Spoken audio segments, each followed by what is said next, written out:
and to the Independent Monetary Policy Committee. Today I can confirm that we will maintain the MPC's target of 2% inflation as measured by the 12-month increase in the Consumer Prices Index. I want to thank James Bowler, the Permanent Secretary to the Treasury, and my team of officials. Madam Deputy Speaker, I would also like to thank my predecessors as Chancellor of the Exchequer for their wise counsel as I have prepared for this budget. In particular, I would like to thank the former Right Honourable Member for Spelthorne for his invaluable advice in this weekend's papers, where he concluded that his mini-budget, and I quote, wasn't perfect. Well,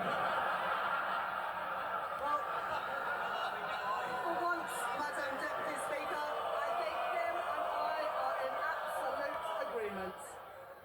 Finally, I want to thank Richard Hughes and his team at the Office for Budget Responsibility for their work in preparing today's economic and fiscal outlook. Let me now take the House through that forecast. The cost of living crisis under the last government stretched household finances to their limit, with inflation hitting a peak of above 11%. Today, the OBR say that CPI inflation will average 2.5% this year, 2.6% in 2025, then 2.3% in 2026, 2.1% in 2027, 2.1% in 2028, and 2.0% in 2029. Next, I move on to economic growth. Today's budget marks an end to short-termism. So I am pleased that for the first time, the OBR have published not only 5-year growth forecasts, but a detailed assessment of the growth impacts of our policies over the next decade too. And the new Charter for Budget Responsibility, which I am publishing today, confirms that this will become a permanent feature of our framework. The OBR forecast that real GDP growth will be 1.1% in 2024, 2.0% in 2025, 1.8% in 2026, 1.5% in 2027, 1.5% in 2028, and 1.6% in 2029. And the OBR are clear. This budget will permanently increase the supply capacity of the economy, boosting long-term growth. Every budget, it might sound shocking to them, but this government is boosting long-term economic growth. Every budget that I deliver will be focused on our mission to grow the economy. And underpinning that mission are the 7 key pillars of our growth strategy, developed and delivered alongside business, all driven forward by our excellent Financial Secretary to the Treasury. First, and most important, is to restore economic stability. That is my focus today. Second, increasing investment and building new infrastructure is vital for productivity. So we are catalysing £70 billion of investment through our National Wealth Fund. And we are transforming our planning rules to get Britain building again. Third, to ensure that all parts of the UK can realise their potential, we are working with the devolved governments and partnering with our mayors to develop local growth plans. Fourth, to improve employment prospects and skills, we are creating Skills England, delivering our plans to make work pay and tackling economic inactivity. Fifth, we are launching our long-term modern industrial strategy and expanding opportunities for our small and medium-sized businesses to grow. Sixth, to drive innovation, we are protecting record funding for research and development to harness the full potential of the UK's science base. And finally, to maximise the growth benefits of our clean energy mission, we have confirmed key investments such as carbon capture and storage to create jobs in our industrial heartlands. Our approach is already having an impact. Just 2 weeks ago, we delivered an international investment summit, which saw businesses commit £63.5 billion of investment into our country, creating nearly 40,000 jobs across the United Kingdom. But we cannot undo 14 years of damage in one go. Economic growth will be our mission for the duration of this Parliament. Madam Deputy Speaker, in our manifesto, we set out the fiscal rules that would guide this government. I am confirming those today. Our Stability Rule and our Investment Rule. The Stability Rule means that we will bring the current budget into balance so that we do not borrow to fund day-to-day spending. We will meet this rule in 2029-30 until that becomes the third year of the forecast. From then on, we will balance the current budget in the third year of every budget held annually each autumn. That will provide a tougher constraint on day-to-day spending so that difficult decisions cannot be constantly delayed or deferred. The OBR say that the current budget will be in deficit by £26.2 billion in 2025-26 and £5.2 billion in 2026-27, before moving into surplus of £10.9 billion in 2027-28, £9.3 billion in 2028-29, and £9.9 billion in 2029-30, meeting our Stability Rule 2 years early. Monthly public sector finance data show that government borrowing in the first 6 months of this year was already running significantly higher than the OBR's March forecast. And so the OBR confirmed today that borrowing in this financial year is now £127 billion, reflecting the inheritance left by the party opposite. The increase in the net cash requirement in 2024-25 is lower than the increase in borrowing, at £22.3 billion higher than the spring forecast. Because of the action that we are taking, borrowing falls from 4.5% of GDP this year to 2.1% of GDP by the end of the forecast. Public sector net borrowing will be £105.6 billion in 2025-26, £88.5 billion in 2026-27, £72.2 billion in 2027-28, £71.9 billion in 2028-29, and £70.6 billion in 2029-2030. Madam Deputy Speaker, before I come to tax, it is vital that we are driving efficiency and reducing wasteful spending.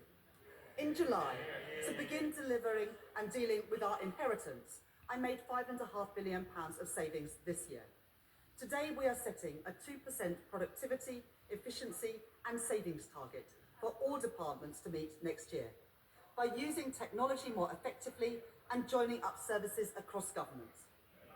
As set out in our manifesto, I will shortly be appointing our COVID Corruption Commissioner. They will lead our work to uncover those companies that used a national emergency to line their own pockets. Because that money belongs in our public services and taxpayers want that money back. And I can confirm today that David Goldstone has been appointed as the chair of the new Office for Value for Money to help us realise the benefits from every pound of public spending. Today, I am also taking 3 steps to ensure that welfare spending is more sustainable. First, we inherited the last government's plans to reform the work capability assessment. We will deliver those savings as part of our fundamental reforms to the health and disabilities benefit system that my right honourable friend, the Work and Pensions Secretary, will bring forward. Second, I can today announce a crackdown on fraud in our welfare system, often the work of criminal gangs.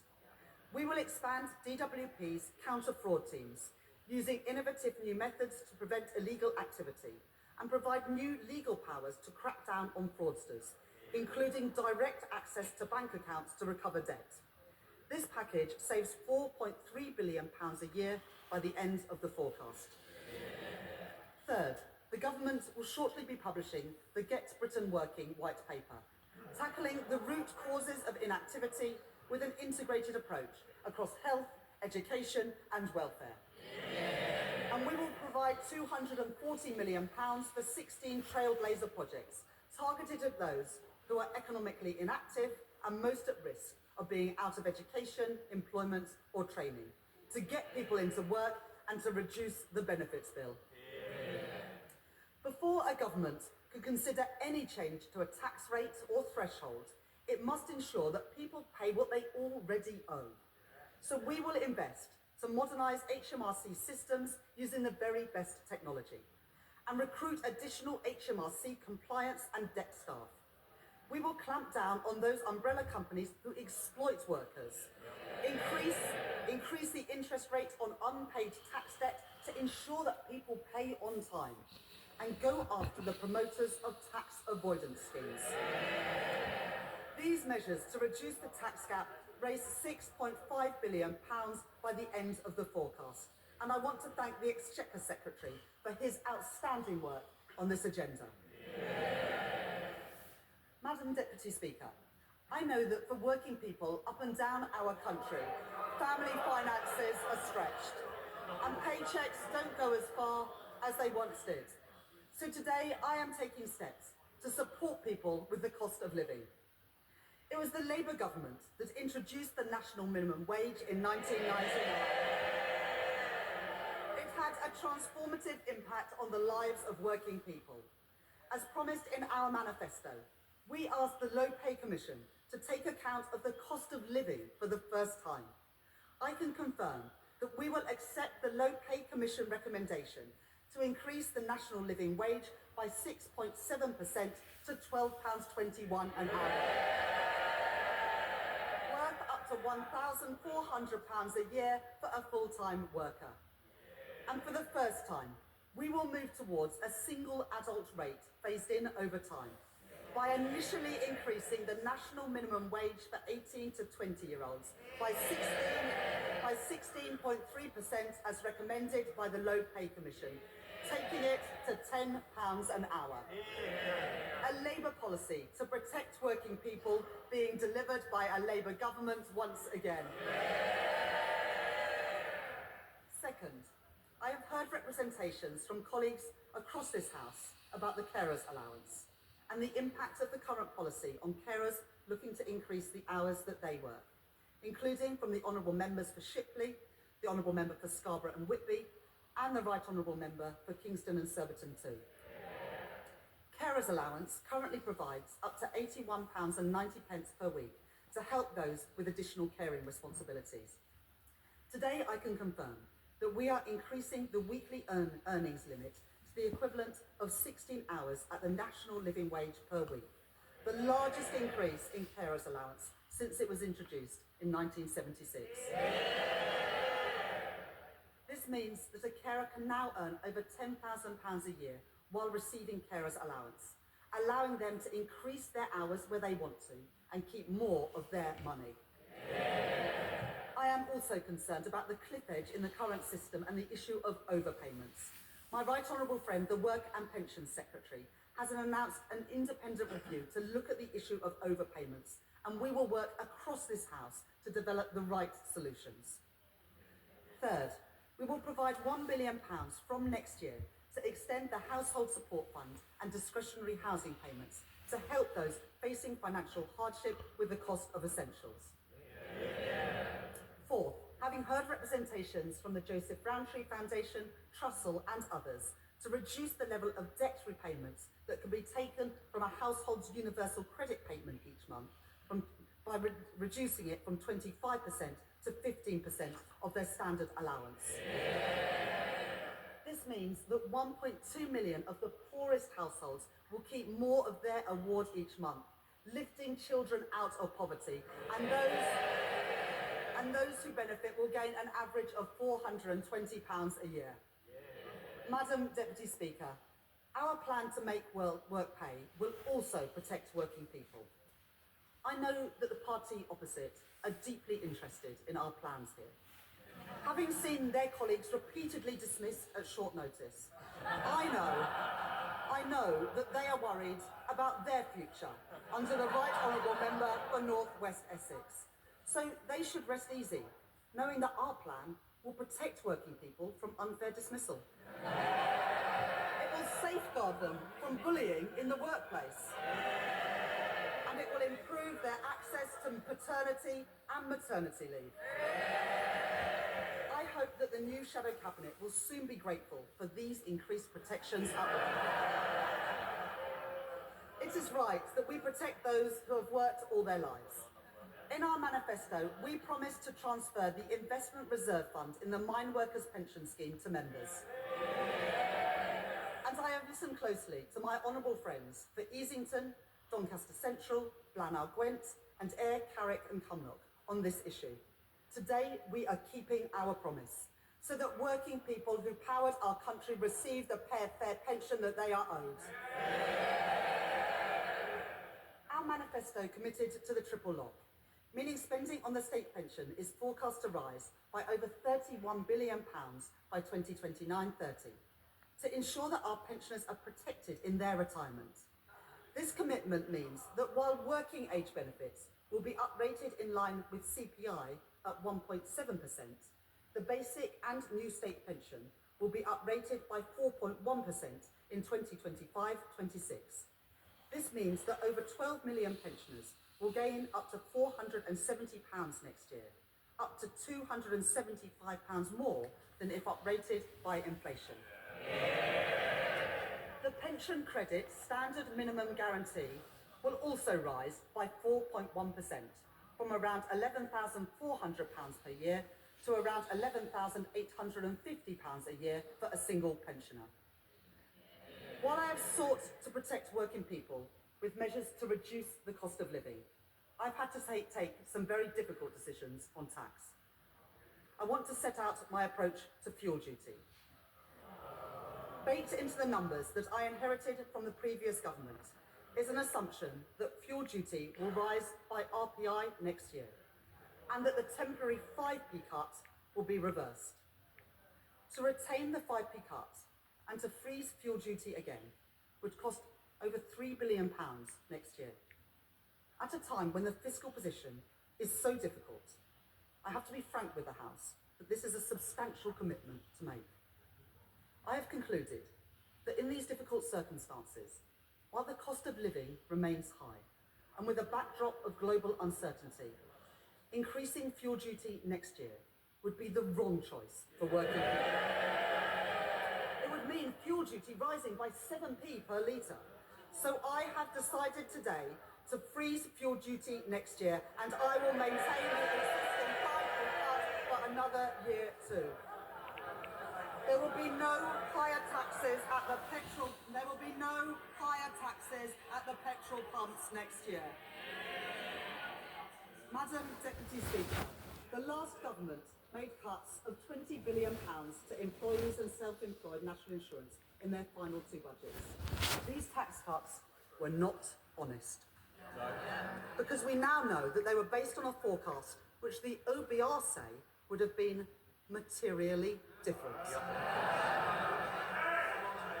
It would have been materially different had they known the true extent of the last government's cover-up. Since July, I have been urged on multiple occasions to reconsider these cuts, to increase the taxes that working people pay and see in their payslips. But I have made an important choice today, to keep every single commitment that we made on tax in our manifesto.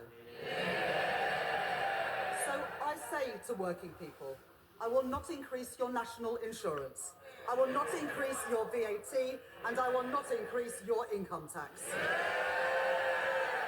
Working people will not see higher taxes in their payslips as a result of the choices that I am making today. That is a promise made and a promise fulfilled. But any responsible Chancellor would need to make difficult decisions today, to raise the revenues required to fund our public services and to restore economic stability. So in today's budget, I am announcing an increase in employers' national insurance contributions. We will increase the rate of employers' national insurance by 1.2 percentage points to 15% from April 2025. And we will reduce the secondary threshold, the level at which employers start paying national insurance on each employee's salary, from £9,100 a year to £5,000. This will raise £25 billion per year by the end of the forecast period. I know that this is a difficult choice. I do not take this decision lightly. We are asking businesses to contribute more, and I know that there will be impacts of this measure felt beyond businesses too, as the OBR have set out today. But in the circumstances... Order, Chancellor! Order! constituents are watching, they need to be able to hear the Chancellor. Simmer down. Chancellor. But in the circumstances that I have inherited, it is the right choice to make. Successful businesses depend on successful schools. Healthy businesses depend on a healthy NHS. And a strong economy depends on strong public finances. If the party opposite chooses to oppose this choice, then they are choosing more austerity, more chaos, more instability. This is the choice that our country faces too. As I make this choice, I know it is particularly important to protect our smallest companies. So, having heard representations from the Federation of Small Businesses and others, I am today increasing the employment allowance from £5,000 to £10,500. This means 865,000 employers won't pay any national insurance at all next year.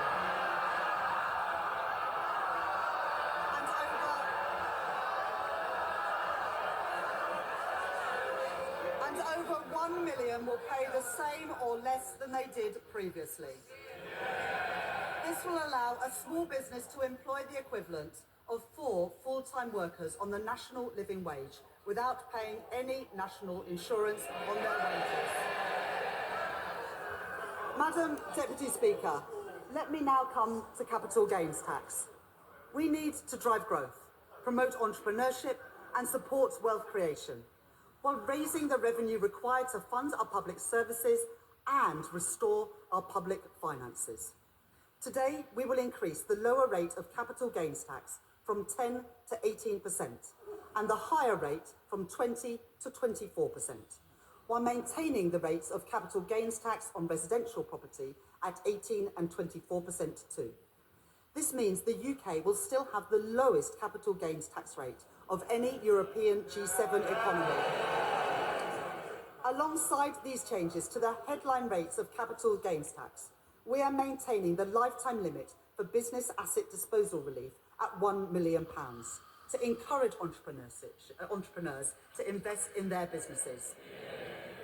Business asset disposal relief will remain at 10% this year before rising to 14% in April 2025 and to 18% from 2026-27, maintaining a significant gap compared to the higher rate of capital gains tax. Together, the OBR say that these measures will raise £2.5 billion by the end of the forecast. In a sign of this government's commitment to supporting growth and entrepreneurship, we have already extended the Enterprise Investment Scheme and the Venture Capital Trust schemes to 2035, and we will continue to work with leading entrepreneurs and venture capital firms to ensure that our policies support a positive environment for entrepreneurship in the UK. Next, inheritance tax. Only 6% of estates will pay inheritance tax this year. I understand the strongly held desire to pass down savings to children and grandchildren. So I am taking a balanced approach in my package today. First, the previous government froze inheritance tax thresholds until 2028. I will extend that freeze for a further 2 years until 2030. That means the first £325,000 of any estate can be inherited tax-free, rising to £500,000 if the estate includes a resident passed to direct descendants, and £1 million when a tax-free allowance is passed to a surviving spouse or civil partner. Second, we will close the loophole created by the previous government, made even bigger when the lifetime allowance was abolished, by bringing inherited pensions into inheritance tax from April 2027. Finally, we will reform agricultural property relief and business property relief. From April 2026, the first £1 million of combined business and agricultural assets will continue to attract no inheritance tax at all. But for assets over £1 million, inheritance tax will apply with a 50% relief at an effective rate of 20%. This will ensure that we continue to protect small family farms and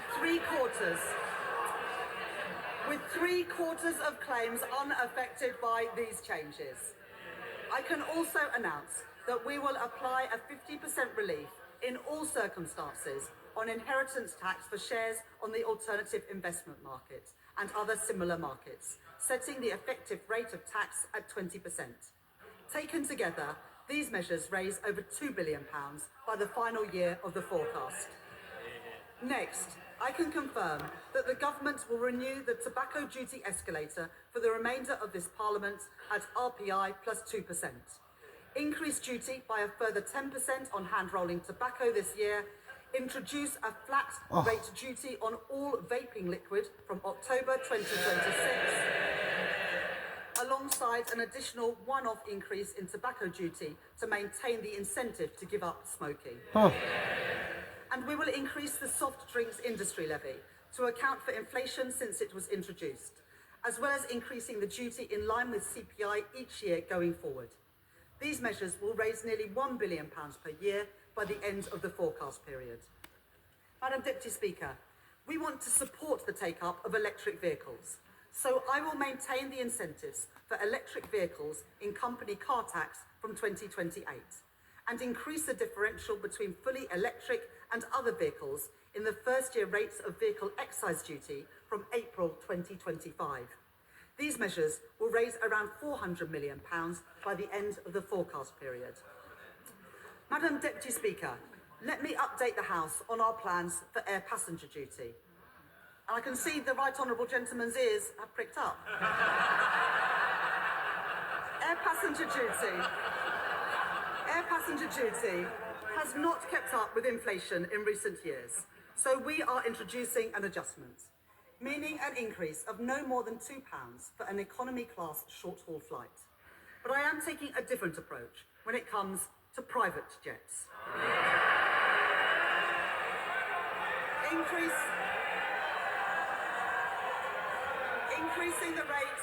Increasing the rates of air passenger duty by a further 50%. That is equivalent to £450 per passenger for a private jet to, say, California? Madam Deputy Speaker, let us now turn to our high street businesses. I know for them, a major source of concern is business rates. From 2026-27, we intend to introduce two permanently lower tax rates for retail an increase of no more than £2 for an economy class short-haul flight. But I am taking a different approach when it comes to private jets.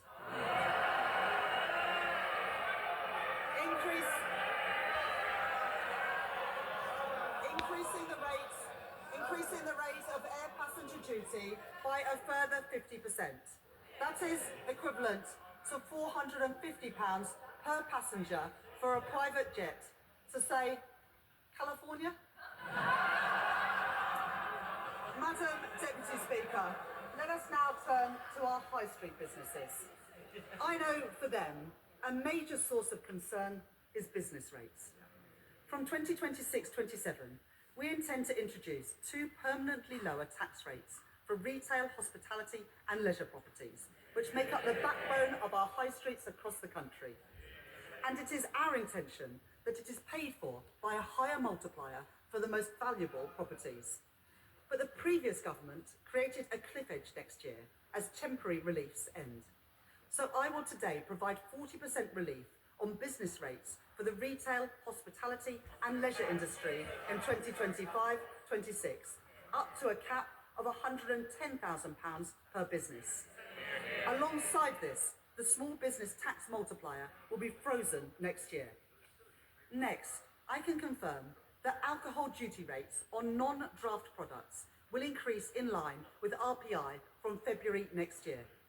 But nearly 2/3 of alcoholic drinks sold in pubs are served on draft. So today, instead of uprating these products in line with inflation, I am cutting draft duty by 1.7%.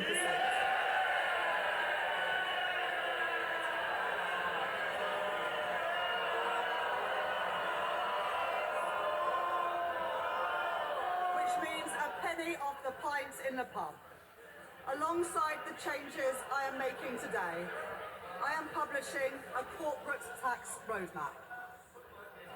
providing the business certainty called for by the CBI, the British Chambers of Commerce and the Institute for Directors.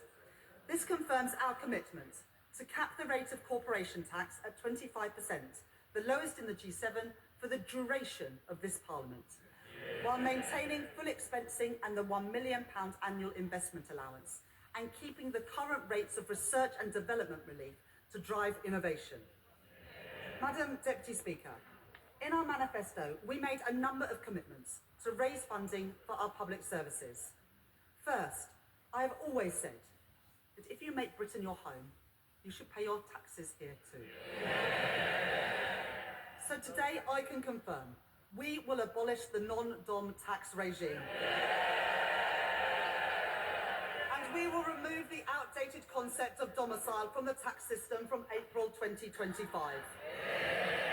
We will introduce a new residence-based scheme with internationally competitive arrangements for those coming to the UK on a temporary basis, while closing the loopholes in the scheme designed by the party opposite. To further encourage investment into the UK, we will also extend the temporary repatriation relief to 3 years and expand its scope, bringing billions of pounds of new funds into Britain. The Independent Office for Budget Responsibility say that this package of measures will raise £12.7 billion over the next 5 years. Next, the fund management industry provides a vital contribution to our economy. But as our manifesto set out, there needs to be a fairer approach to the way that carried interest is taxed. So we will increase the capital gains rates on carried interest to 32% from April 2025.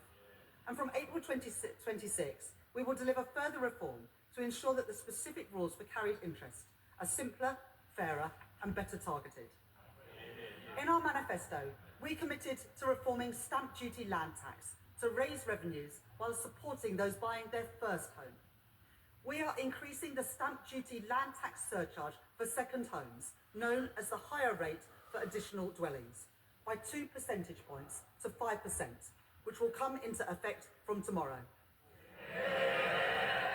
This will support over 130,000 additional transactions from people buying their first home or moving home over the next 5 years. Next, we are committed to reform the energy profits levy on oil and gas companies. I can confirm today that we will increase the rate of the levy to 38%, which will now expire in March 2030, and we will remove the 29% investment allowance to ensure that the oil and gas industry can protect jobs and support our energy security. So we will maintain the 100% first-year allowances and the decarbonisation allowances too. Finally, 94% of children in the UK attend state schools. To provide the highest quality of support and teaching that they deserve, we will introduce VAT on private school fees from January 2025.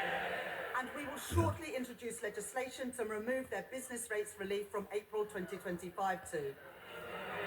We said in our manifesto that these changes, alongside our measures to tackle tax avoidance, would bring in £8.5 billion in the final year of the forecast. I can confirm today that they will in fact raise over £9 billion to support our public services and restore our public finances. That is a promise made and a promise fulfilled. Madam Deputy Speaker, I have one final decision to take on tax today. The previous government froze income tax and national insurance thresholds in 2021, and then they did so again after the mini-budget. Extending their threshold freeze for a further 2 years raises billions of pounds, money to deal with the black hole in our public finances and repair our public services. Having considered this issue closely, I have come to the conclusion that extending the threshold freeze would hurt working people. It would take more money out of their payslips. I am keeping every single promise on tax that I made in our manifesto. So there will be no extension of the freeze in income tax and national insurance thresholds beyond the decisions by the previous government. From 2028-29, personal tax thresholds will be uprated in line with inflation once again. When it comes to choices on tax, this government chooses to protect working people every single time. Madam Deputy Speaker, these are the choices I have made: to restore economic stability and to protect working people. The next choice I make is to begin to repair our public services. In recent months, we have conducted the first phase of the spending review to set departmental budgets for 2024-25 and 2025-26. And I want to thank my right honourable friend, the Chief Secretary to the Treasury, for his tireless work with colleagues from across government. Because I have taken difficult decisions on tax today, I am able to provide an injection of immediate funding over the next 2 years to stabilise and to support our public services. The next phase of the spending review will report in late spring, and I have set the overall envelope today. Day-to-day spending from 2024-25 onwards will grow by 1.5% in real terms. And today, departmental spending, including capital spending, will grow by 1.7% in real terms. At the election, we promised there would be no return to austerity. Today, we deliver on that promise. But given the scale of the challenge that we are facing in our public services, that means there will still be difficult choices in the next phase of the spending review. Just as we cannot tax and spend our way to prosperity, nor can we simply spend our way to better public services. So we will deliver a new approach to public service reform, using technology to improve public services and taking a zero-based approach so that taxpayers' money is spent as effectively as possible, and so we focus on delivering our key priorities. In the first phase of the spending review, I have prioritised day-to-day funding to deliver on our manifesto commitments. I want every child to have the very best start in life, and the best possible start to the school day too. And I know my right honourable friend, the Education Secretary, shares my ambition. So I am today tripling investment in breakfast clubs to fund them in thousands of schools. I am increasing the core schools budget by £2.3 billion next year to support our pledge to hire thousands more teachers into key subjects. So that our young people can develop the skills that they need for the future, I am providing an additional £300 million for further education. And finally, this government is committed to reforming special educational needs provision to improve outcomes for our most vulnerable children and to ensure that the system is financially sustainable. To support that work, I am today providing a £1 billion uplift in funding, a 6% real terms increase from this year. There is no more important job for government than to keep our country safe, and we are conducting a strategic defence review to be published next year. And as set out in our manifesto, we will set a path to spending 2.5% of GDP on defence at a future fiscal event. Today, I am announcing a total increase to the Ministry of Defence's budget of £2.9 billion next year, ensuring that the UK comfortably exceeds our NATO commitments and providing guaranteed military support to Ukraine of £3 billion per year for as long as it takes. Last week, alongside my right honourable friend, the Defence Secretary, I announced in addition to this, further support to Ukraine on top of our NATO commitment through our £2.26 billion contribution to the G7's Extraordinary Revenue Acceleration Agreement, repaid using profits from immobilised Russian sovereign assets. And as we approach Remembrance Sunday, it is vital that we take time to remember those who have served our country so bravely. So I am today announcing funding to commemorate the 80th anniversary of VE and VJ Day next year, to honour those who have served at home and abroad. We must also remember those who experienced the atrocities of the Nazi regime firsthand. I would like to pay tribute to Lily Ebert, the Holocaust survivor and educator who passed away aged 100 earlier this month. I am today committing a further £2 million to Holocaust education next year, so that charities like the Holocaust Educational Trust can continue their work to ensure that these vital testimonies are not lost and are preserved for the future. Madam Deputy Speaker, to repair our public services, we also need to work alongside our mayors and local leaders. We will deliver a significant real terms funding increase for local governments next year, including £1.3 billion of additional grant funding to deliver essential services, £600 million in grant funding for social care, and £230 million to tackle homelessness and rough sleeping. We are today confirming that Greater Manchester and the West Midlands will be the first mayoral authorities to receive integrated settlements from next year, giving mayors meaningful control of the funding for their local areas. And to support our high streets, we are taking action to deal with the sharp rise in shoplifting that we have seen in recent years. We will scrap the effective immunity for low-value shoplifting introduced by the party opposites. And having listened closely to organisations like the British Retail Consortium and trade union USDOR, I am providing additional funding to crack down on the organised gangs which target retailers, and to provide more training to our police officers and retailers to stop shoplifting in its tracks. Finally, I am today providing funding to support public services and drive growth across Scotland, Wales and Northern Ireland. Having discussed the matter with the First Minister of Wales, Eluned Morgan, and my honourable friends for Llanelli and Pontypridd, I am today providing £25 million to the Welsh Government next year for the maintenance of coal tips to ensure that we keep our communities safe. And to support growth, including in our rural areas, we will proceed with city and growth deals in Northern Ireland, in Causeway Coast and Glens, and the Mid-South West. And we will drive growth in Scotland, a key priority for Scottish Labour and our leader Anna Sarwar, including with a city and growth deal in Argyll and Bute. This budget provides the devolved governments with the largest real terms funding settlements since devolution,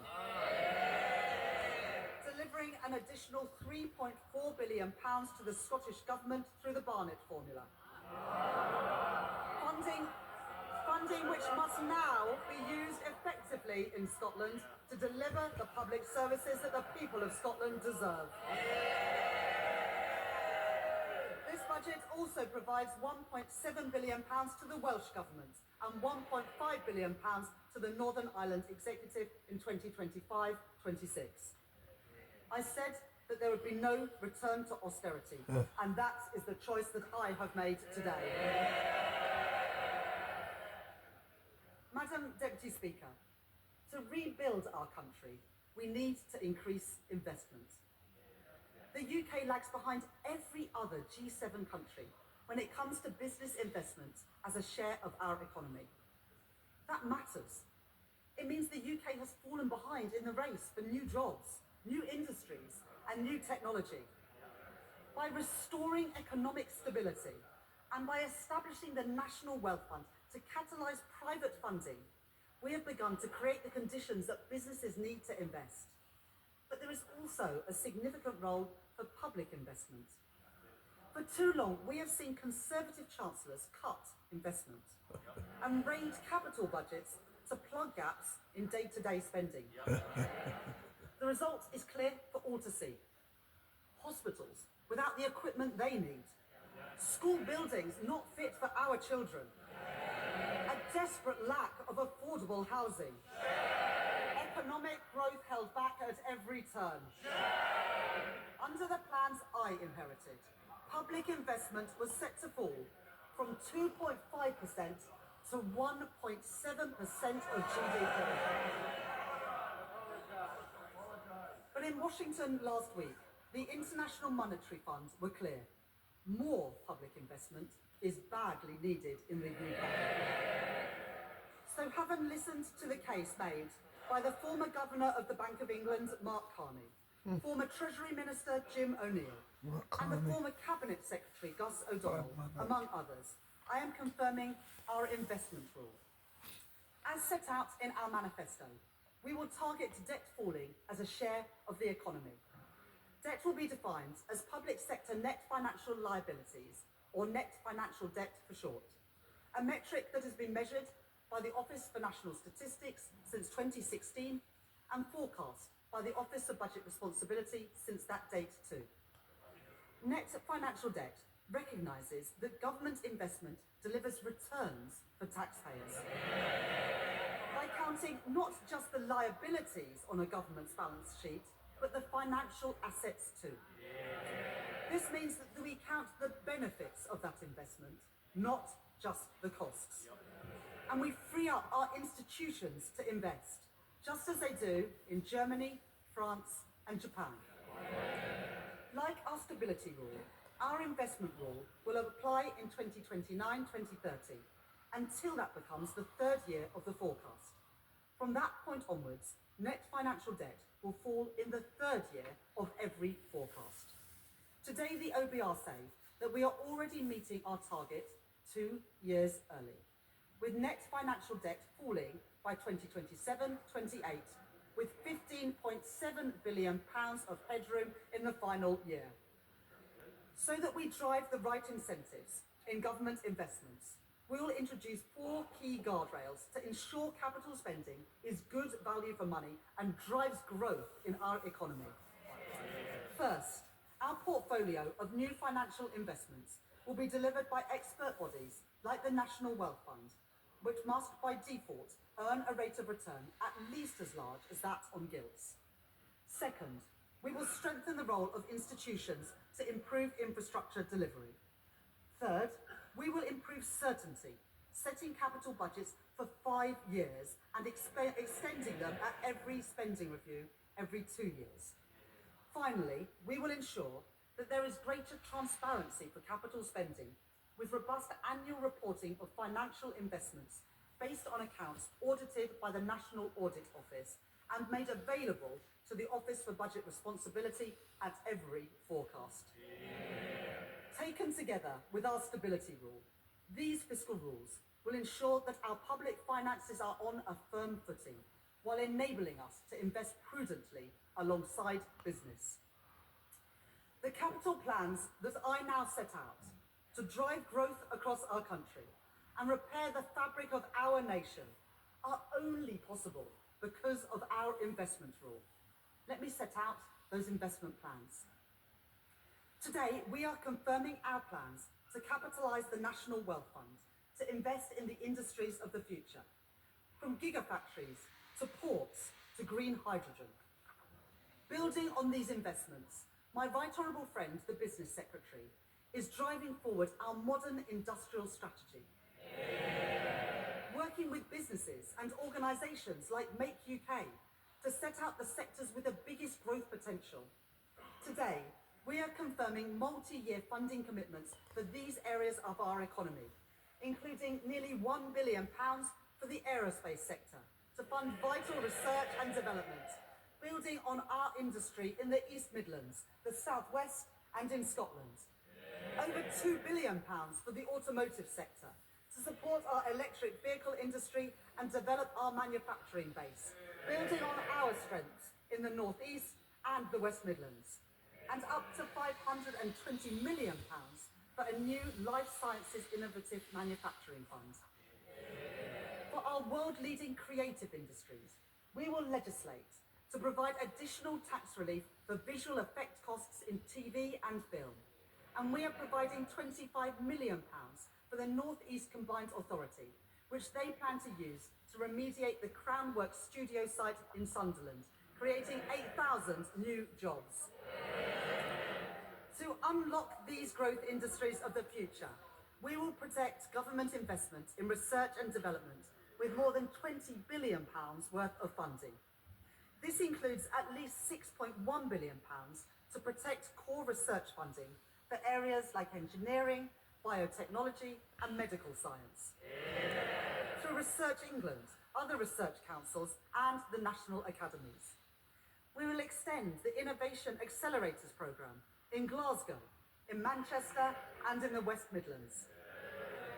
And with over £500 million of funding next year, my right honourable friend, the Science, Technology and Innovation Secretary, will continue to drive progress in improving reliable, fast broadband and mobile coverage across our country, including in rural areas.